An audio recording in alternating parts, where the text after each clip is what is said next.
What's up and good day mga boss? Welcome back dito sa aming shop, Aiming Ace Airsoft. Date today is March 31, 2026 guys. So meron tayong 10 units to na for shipping. So isang rifle, then isang sniper, tsaka 8 na pistols. Ayan. So guys, itong rifle tsaka sniper, ang kumuha is si Boss Jose of Cebu. So dalawa kinuha ng unit ni Bossing. Ayan. Tapos guys, nag-avail din si Bossing ng motorized magazine ng rifle. Ayan. So mamaya, de-demo ko sa inyo, papakita ko sa inyo. So, unahin muna natin. Sige, itong sniper muna. Ayan. So, ang unit na to is Double Bell VSR-10 na set. Color black. So guys, available din to sa color brown. Ayan. So guys, yung upper niya or itong upper yung barrel is full metal yan, like metal siya. Then itong body niya is ABS na plastic. Ayan. So mabigat naman siya sa mga nagtatanong kung mabigat. Oo, mabigat talaga. Ayan. Then itong scope niya na kasama is metal din or aluminum. Ayan. So 3 to 9 times na to. 3 to 9 times by 40. Tapos ito naman yung kanyang bipod. So stand. So guys, bolt action sniper to. Kapag bolt action na sniper, so isang kasa, isang putok siya, parang sniper talaga. Ayan.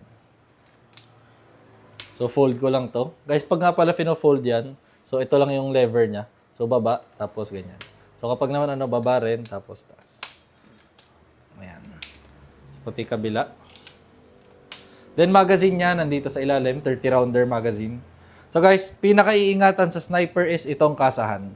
So, pag ikakasa nyo, dahan-dahan na itataas, dahan-dahan ding hihilahin. Ayan. Tapos kapag tumigil na siya, dahan-dahan ding itutulak. Ayan. So guys, laging dahan-dahan lang kasi masailan talaga sniper yung mismong kasahan niya. Ayan. Napakatahimik niya. Kaya hindi talaga kayo mapapansin, lalo sa mga war game. Ayan. Or kapag nag-hunt kayo. So, kasa, dahan-dahan, dahan-dahan ding tutulak.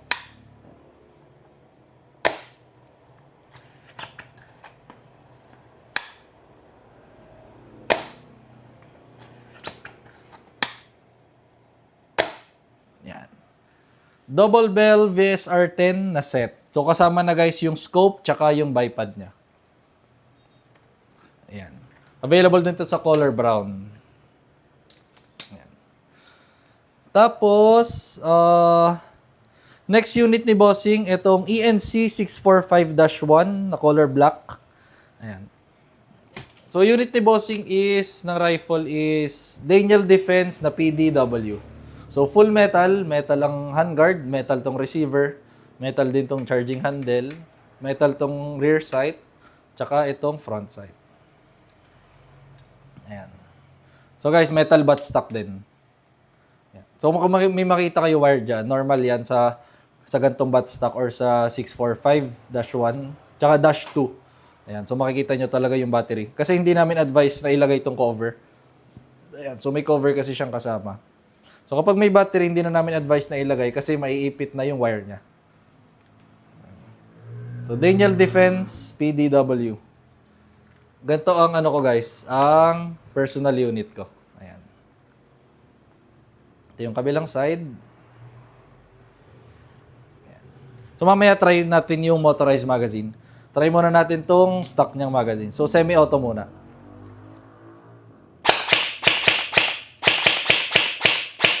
Full auto. Ito lang yung selector niya. Ayan. Ayan. So guys, kapag full auto, advice ko lang na huwag niyong sobrang tagal na i-hold yung trigger. So at least burst fire or putok-putok lang.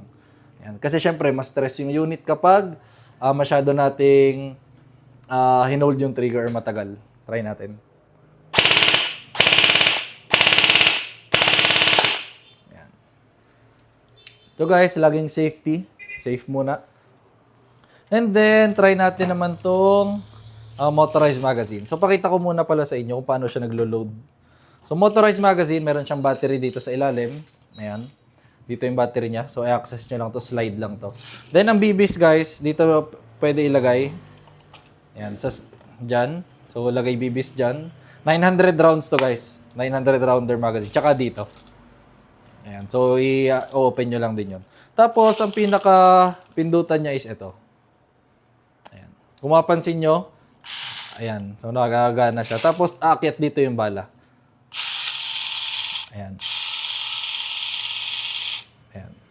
So, kapag guys, ingatan nyo na lang din kapag yung naririnig nyo na yung clicking sound. So, wag nyo nang ituloy na i-press pa to. Ayan. Ibig sabihin, puno na yung naka-load dito. So, 900 rounds to. Ayan. Ganyan ang itsura niya. Napakaganda. So, try natin ang semi-auto.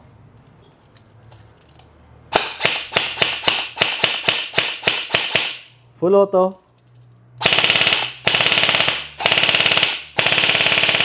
Ayan. So, press lang ulit kapag kunwari wala ng BBs. Pero ngayon meron pa. Pero press lang ulit. Ayan. Full auto. Semi. Ayan. So, Daniel Defense na PDW. Guys, kung makapansin nyo, maingay talaga siya kasi naka-loudener. So, kung gusto nyo siyang tumahimik, is suppressor. Ayan. So, yun yung mga units ni Bossing. Tapos, proceed na tayo sa pistol. So, first pistol is ENC 2102 kay Boss Boy Boy of Negros Occidental. Ayan. So, ito naman ang unit ni Bossing. Ayan. John Wick 3 na Combat Master. So, full metal, metal slide, metal ang lower frame. Ayan. Adjustable tong rear sight, tapos naka fiber optic na front sight. Metal din tong magwell. Guys, ENC, napakaganda ng markings niya. So, nandyan yung markings niya na Combat Master. Tsaka, ayan, 2011 and STI na logo. So, try natin ang unit ni Bossing.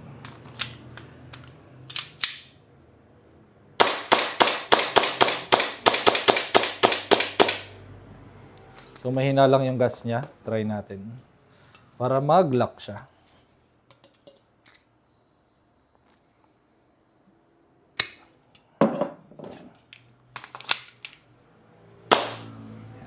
Slide lock, meaning wala na siyang BBs.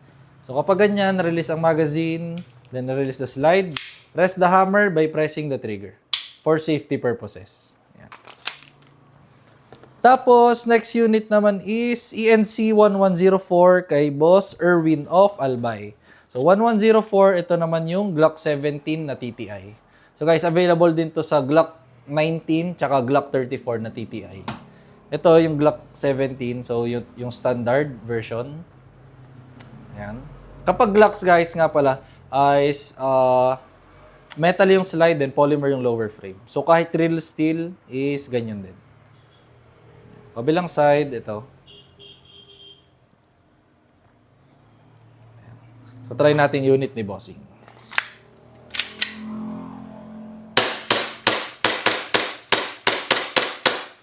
Slide lock, meaning wala na rin siyang BBs.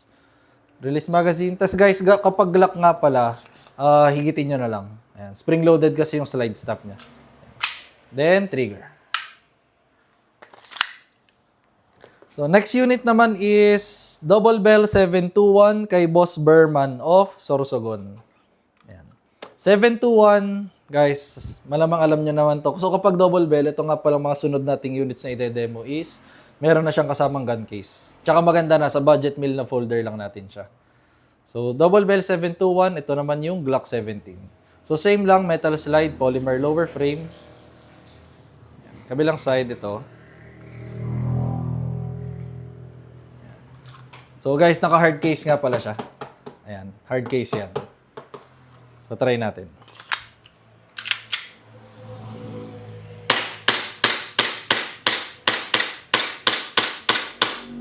Slide lock. Release magazine, then slide, then hammer down. Next unit, Double Bell 721 ulit kay Boss Joey of Oriental Mindoro. Ayan. So, si Bossing, sobrang suki na natin to. Napakadaming units na nakuha sa atin ni Bossing. So, 721, Glock 17, same pa rin. Kabilang side. So, try natin ang unit ni Bossing.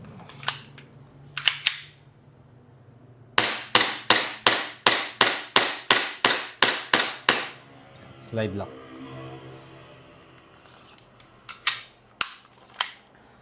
And then, next unit, double bell 723 kay Boss Franklin of Mountain Province.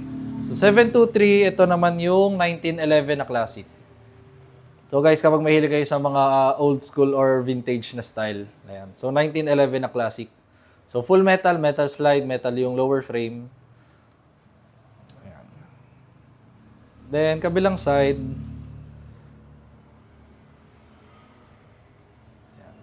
so, mamaya may demo rin tayong MEU, yung 1911 din. Try natin.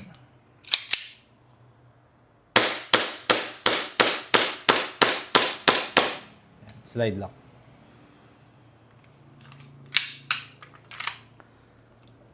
Sunod naman is double bell 728 kay Boss James of Bulacan. So, 728, guys, ito naman yung 1911 na MEU. So, same din, full metal, metal slide, metal yung lower frame. Then, ang grip niya is parang rubberized. Ayan. Ito naman yung Springfield Armory. Ayan. So, nandyan sa kabilang side yung markings niya. Try natin yung unit ni Bossing.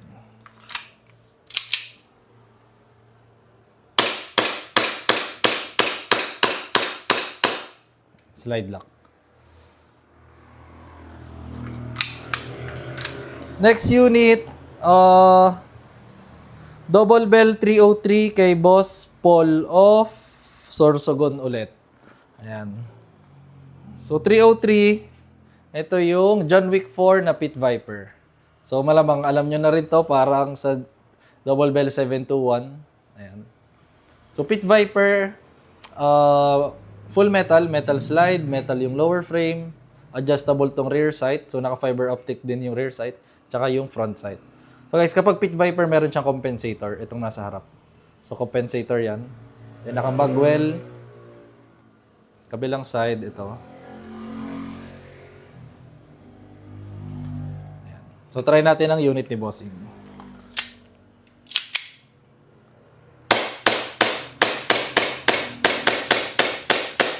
Ayan. Slide lock.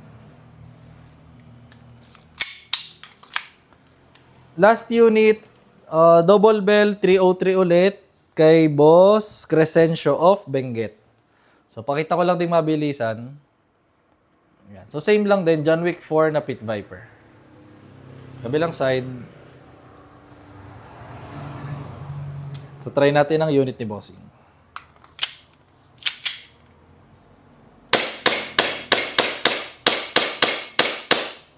Slide lock.